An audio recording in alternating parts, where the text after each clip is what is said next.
episode is going to cover and deal with the issue of the difficulties people face unplugging their network of friends and loved ones when it comes to this type of information.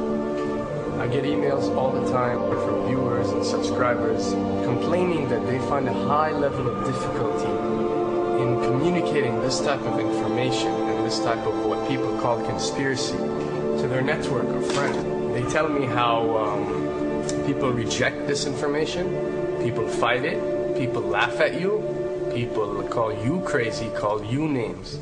And this is very common when it comes to this type of thinking and this type of knowledge, and I faced it. I assure you that everyone else who delved into this realm of research has faced it. When I first started looking into this stuff and discovering this stuff and realizing what is wrong with the world, I felt like it was my obligation to tell and convince everyone around me of this new type of information that I have come across. But in essence, years down the line, I've learned that it does not work this way.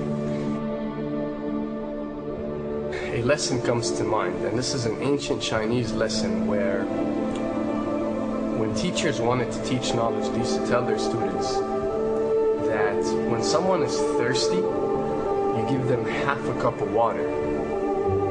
If they remain thirsty, then you supply them with the second half.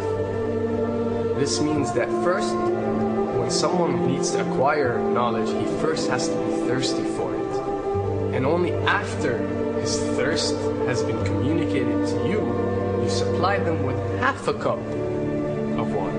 You don't shower them with a full gallon of water, because this is only going to push them away. You give them half a cup. If they ask for the second half, you supply it to them. If they don't, it's not your responsibility. They will sooner or later in their lives. The best way for people to see and change their way of thinking is for them to experience the change, is for them to see and research this knowledge rather than someone telling it to them. So if you do care about someone, or if you do want to share this information, you got to be very subtle. You got to do it in a smart way, and you got to bring the person in. You know, ask them questions instead of supplying the answers. You're sitting watching the news with your friend, and he's talking about certain situations being broadcast on the news. Ask him, why do you think this is this way? Why do you think these stories are covered? Through such type of discussion, rather than preaching, you will build a certain level of trust or a level of comfort between you and the desired listener. And this can help you now to take it to the next step, which is to facilitate ways for him or her to achieve or receive the knowledge that you find valuable. Then the ones who are ready to see and the ones who are ready to be unplugged will do so.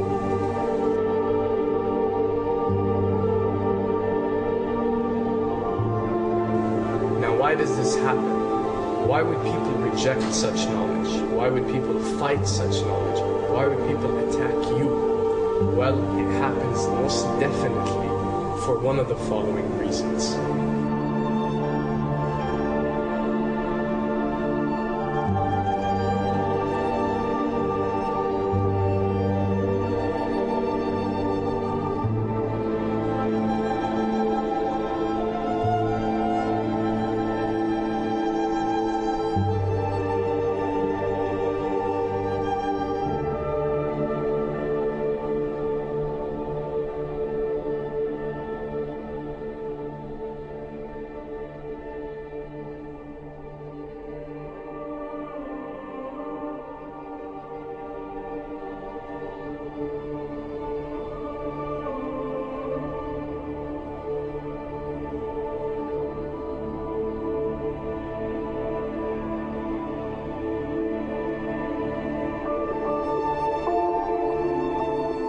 Have to understand, most of these people are not ready to be unplugged.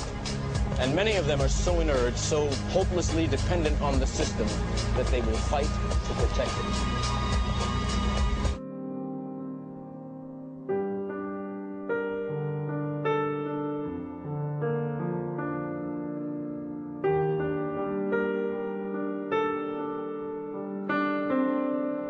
The greatest hypnotist on planet Earth is a oblong box in the corner of the room.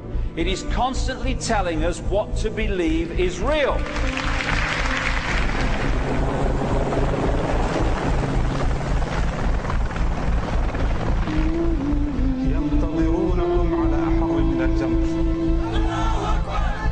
If you can persuade people that what they see with their eyes is what there is to see, you're gone. Because they'll laugh in the face of an explanation that portrays the bigger picture of what's happening. And they have. Fox noise today actually suggests the fires may have been started by Al-Qaeda. An FBI memo from late in June of this year is popping up this morning, and it's ominous.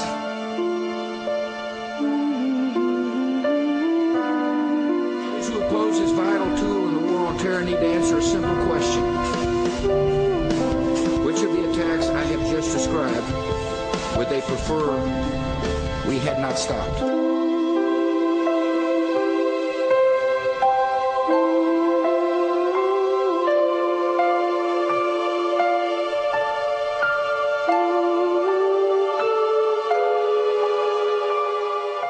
You people and 62 million other Americans are listening to me right now because less than 3% of you people read books.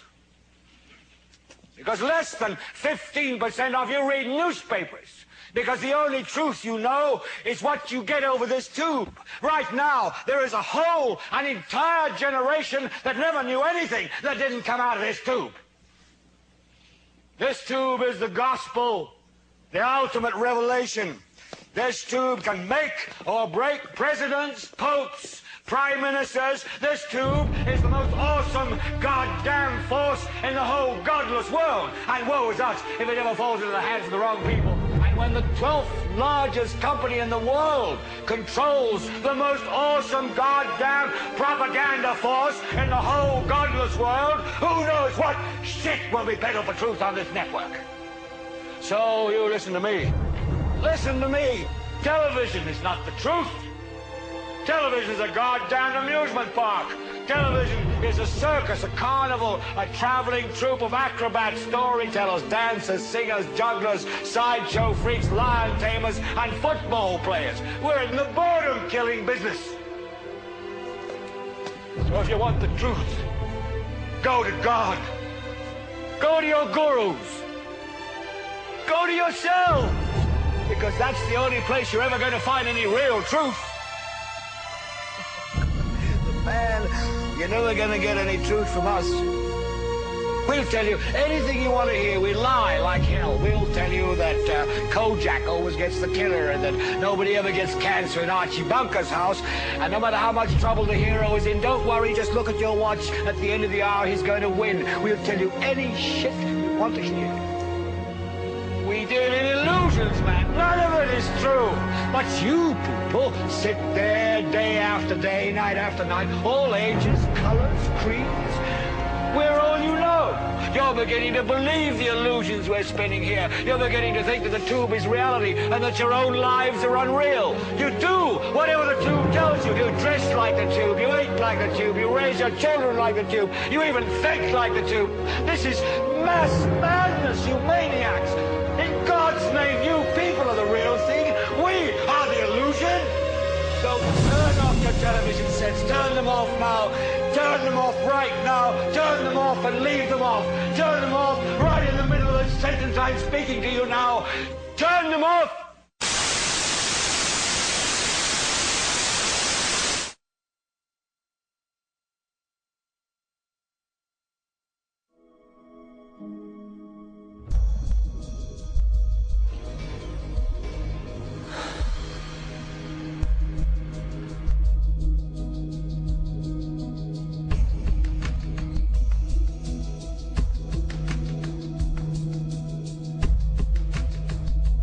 Welcome to the real world.